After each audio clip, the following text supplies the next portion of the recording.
আসসালামু আলাইকুম viewers, welcome to my Bangla kitchen. আমি আজকে আপনাদের বানিয়ে দেখাবো ফুলঝুরি পিঠা। এর জন্য আমি একটি বোলে একটি ডিম ভেঙে নিয়েছি। ডিমটা আমি প্রথমে একটু ফেটিয়ে নিব।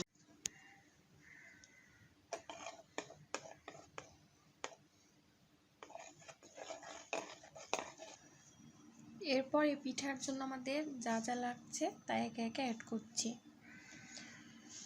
এরপর এই ডিমের সাথে আমি অ্যাড করছি 1 কাপ পরিমাণ চালের গুঁড়া,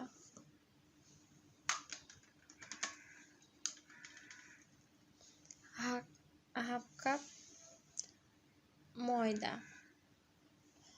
আপনারা ইচ্ছা করলে চালের গুঁড়া বা ময়দা যে কোনো একটি দিয়ে আলাদা আলাদাভাবে করতে পারেন। আমি দুটোই দিলাম। এখানে আমি টেস্ট মতো চিনি দিচ্ছি 1/3 কাপ পরিমাণ। আপনারা ইচ্ছা করলে কমিয়ে বা বাড়িয়ে দিতে পারেন আপনাদের স্বাদ মতো। 1/4 কাপ চাইতে একটু কম গুঁড়ো দুধ এখানে আমি অ্যাড করলাম। এটাও আপনারা আপনাদের ইচ্ছা মতো কম বা বেশি করে দিতে পারেন। এরপর আমি অ্যাড করব সামান্য পরিমাণ লবণ। এরপর অল্প অল্প করে পানি নিয়ে আমি ব্যাটারটি এখন মাখিয়ে নিব। আমি হাত দিয়েই মাখাচ্ছি, কারণ হাত দিয়ে মাখলে ব্যাটারটি ভালো ফলাফল পাওয়া যায় এবং সবগুলো উপাদান ভালোভাবে মিক্সড হয়।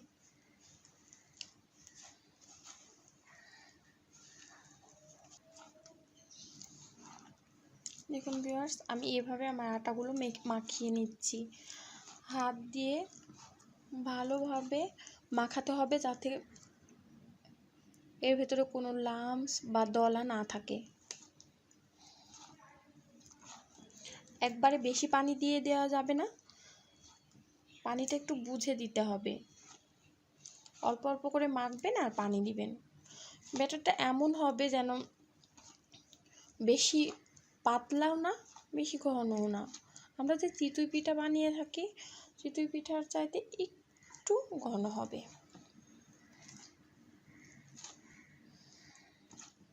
আমি আরও একটু পানি দিয়ে মাখিয়ে নেব।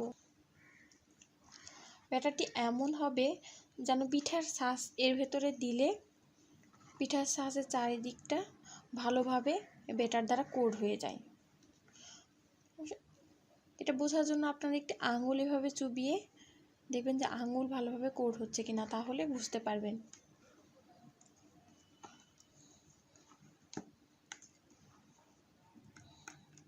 তো এই পর্যায়ে এসে দেখুন আমার ব্যাটারটা এরকম হয়েছে।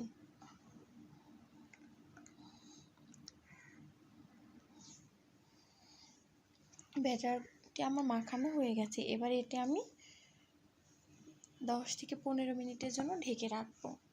ব্যাটারটি এখন আমি খুব ভালোভাবে ঢেকে রাখছি। আমি আগে থেকে চুলায় একটি প্যানে তেল গরম করতে দিয়ে রেখেছি, আর তেলের ভেতরে যে শাঁসটি দিয়ে আমি পিঠা বানাবো সেটাও দিয়ে রেখেছি। এখন তেলটি ভালোভাবে গরমও হয়ে গেছে। এখন আমি আপনাদের একে একে বানিয়ে দেখাবো পিঠা। ভিউয়ার্স, এখন আমি আপনাদের পিঠা বানিয়ে দেখাবো। গরম তেল থেকে শাঁসটি আমি উঠিয়ে নিলাম। এরপর আবার তৈরি করে রাখা ব্যাটারের মধ্যে অর্ধেক পরিমাণ চুবিয়ে খুব দ্রুত আবার তেলে দিতে হবে। দেখুন, তেলে দেওয়ার পরে এভাবে ঝাঁকাতে হবে। আর এক সাইডে আমি এটা আবার রেখে দিলাম। এখন আমি পিঠাটি উল্টিয়ে দেব। পিঠা হতে কিন্তু খুব কম সময় লাগে, 30 সেকেন্ড থেকে 40 সেকেন্ডের মধ্যে পিঠা হয়ে যায়। পিঠাটি প্রথম অবস্থায় অনেক নরম লাগে, কিন্তু তুলে রাখার পর দেখবেন আপনা আপনি শক্ত হয়ে গেছে। এই দেখুন ভিউয়ার্স, আমার একটি পিঠা হয়ে গেছে। এখন আমি পরবর্তী পিঠাটি দিয়ে দেব।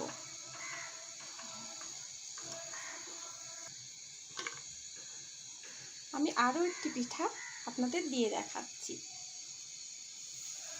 লক্ষ্য করুন আমি অর্ধেক পরিমাণে ডুবিয়েছি। এখন খুব দ্রুত আবার তেলের মধ্যে ডুবিয়ে এভাবে ঝাঁকাতে থাকবো। এই দেখুন ছেড়ে এসেছে।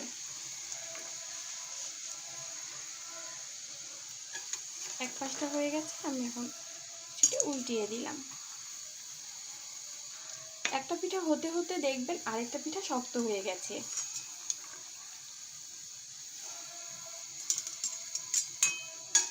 এই পিঠাটিও আমাদের হয়ে গেছে। তুলে নেওয়ার পর দেখবেন ঠান্ডা হয়ে গেলে আরেকটু বেশি কালার চলে আসছে।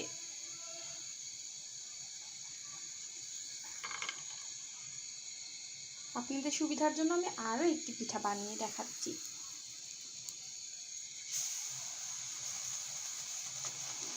যদি দেখেন পিঠাটি লেগে আসছে সাথে সাথে, তেল গরম কম হলে এরকম হয়ে থাকে, তাহলে আপনারা কাটা চামচ বা যে কোনো চামচ দিয়ে এটি ভালোভাবে করে সরিয়ে দিতে পারেন।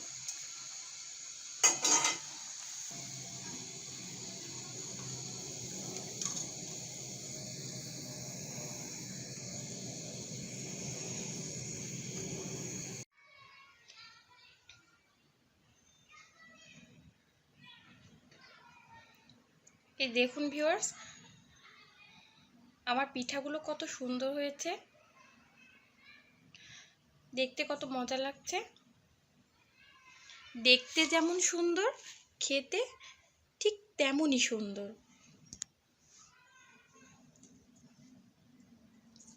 মসমসে আর ক্রিস্পি।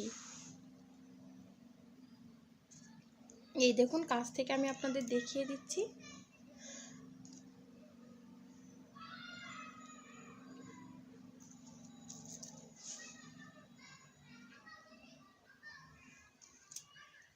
একটি পিঠা আমি আপনাদের ভেঙে দেখিয়ে দিচ্ছি পিঠাটা কত কত ক্রিস্পি আর দেখলেন তো চাপ দিতে কেমন মিলিয়ে গেল হাতের সাথে। ঠিক মুখে দিলে এভাবে মিলিয়ে যাবে। ভিউয়ার্স, আমার রেসিপিটি যদি আপনাদের ভালো লেগে থাকে তাহলে আমার চ্যানেলটি সাবস্ক্রাইব করবেন আর সাথে থাকা বেল আইকনটি বাজিয়ে দিবেন, যাতে আমি এইরকম নতুন নতুন রেসিপি দিলেই আপনাদের কাছে পৌঁছে যায়। আল্লাহ হাফেজ।